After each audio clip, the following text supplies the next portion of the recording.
ఇదే సూర్య, నీ తమ్మునిపై పగబట్టి కాటు వేయడానికి వచ్చిన సర్పం. ఇంకా చూస్తారేం గురుదేవా, వెంటనే చంపండి. ఇది మామూలు పాము కాదు నాయన. కొన్ని వేల సంవత్సరాలు తపస్సు చేసి ఈశ్వరానుగ్రహం పొందింది. దీన్ని చంపడం మానవ మాతృల వల్ల కాదు. మరెలా? ఈ సర్పం నా ఆధీనంలో ఉంటుంది.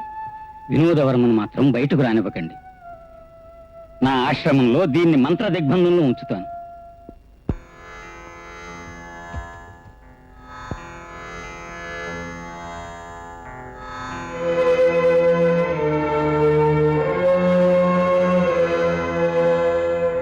శ్రీమద్రమారమణ గోవిందో.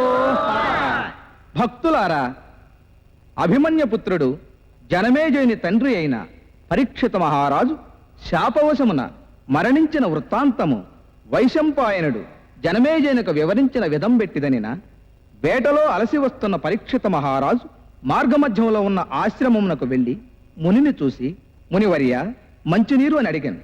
ముని నుండి సమాధానం రాలేదు. మహారాజు ఉగ్రుడై దగ్గరలో చచ్చిపడి ఉన్న పామును మునిమెడలో వేసి వెళ్ళాను. పిమ్మట మునికుమారుడు వచ్చి తన తండ్రి మెడనున్న సర్పకళేబరమును చూసి, ఈ పాపమునకు పాల్పడినది పరీక్షిత మహారాజని దివ్య దృష్టి వలన తెలిసి, పరీక్షిత్తుడు పాము కాడుచే మరణించుగాక అని శపించాను. శాప విషయము తెలిసిన మహారాజు ఏకశిలాభవనము నిర్మించుకొనెను. కానీ నాగులు మునిబాలుర రూపమున ప్రవేశించి మహారాజునకు శివప్రసాదము నొసగిరి. దానిని అతడు ఆరగింపబావా అప్పటికే ఫలమున దాగిన తక్షకుడు పురుగు రూపమున బయటకు వచ్చి మహాసర్పముగా మారి పరీక్షితును కాటువేసి చంపెను. కావున భక్తులారా, దీని సారాంశమేమనగా, పాము పగ నుండి తప్పించుకోవటం ఎట్టి పరిస్థితులలో సాధ్యపడదు.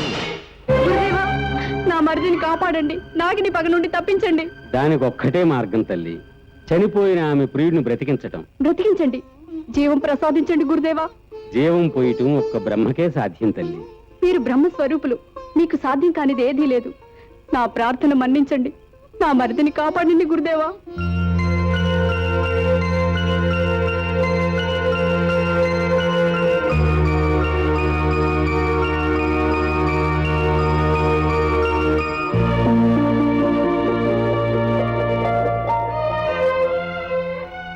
ఈశ్వరానుగ్రహం. అకాల మరణంతో ఆక్రోశిస్తున్న రాజా ఆత్మ అతని శిథిల శరీరం చుట్టూ పరిభ్రమిస్తోంది. మన ప్రయత్నం మనం చేద్దాం. రామ్మ.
శాంతి, ఈ శరీరాన్ని ఒక ప్రశాంత పవిత్ర ప్రదేశానికి తరలించాలి. బ్రహ్మ ముహూర్తంలో ఈ తనువుకు ప్రాణప్రతిష్ఠ జరగాలి.